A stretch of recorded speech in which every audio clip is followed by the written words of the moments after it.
So on this hand here, we have a brushable ceramic, and on this, well, hand, we have a brushable ceramic. And the question is, which one do we use, or which one is best?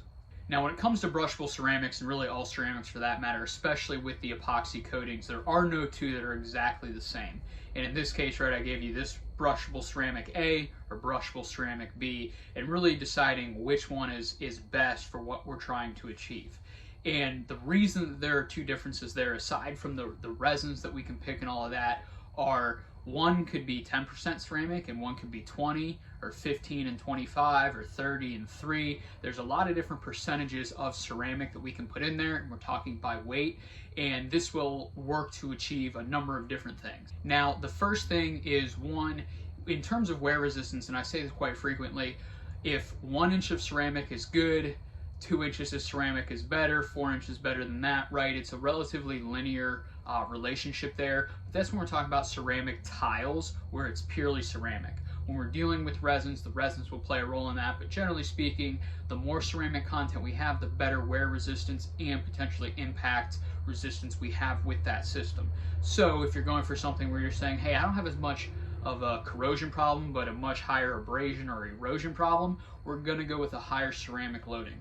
Now, on the flip side of that, one of the resins that we like to use actually has less ceramic than its brother within the same family, but the resin itself is modified to be more impact resistant.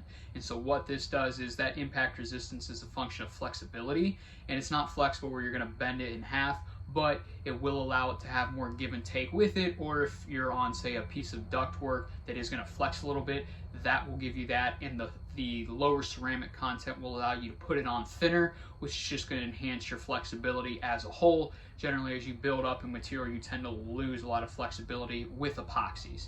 In some other materials, that doesn't always follow, but for epoxies, it does.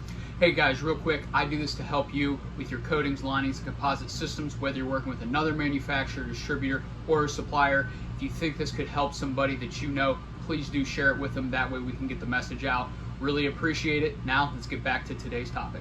So again, when we're picking between brushable ceramic A or brushable ceramic B, I try not to say this one is better and just it's absolutely better. There's definitely a process in determining what's better for the application, because the higher ceramic content may be best for all-out abrasion and wear, but if we have something where it's less abrasive and we don't necessarily need high wear resistance, but we want some, but we need it to be flexible, then we're going to go with the lower ceramic content. Or if we have something where it's much more rigid, think a pump casing, something that's real reinforced and it's just all-out wear, then I don't want what's flexible because it's not going to flex. I want the higher ceramic content for the long-term longevity of that system, because more ceramic in that case is just going to yield better wear resistance. So hope this was helpful for you guys. If you have any questions, drop a comment down below. As always, appreciate you. Godspeed.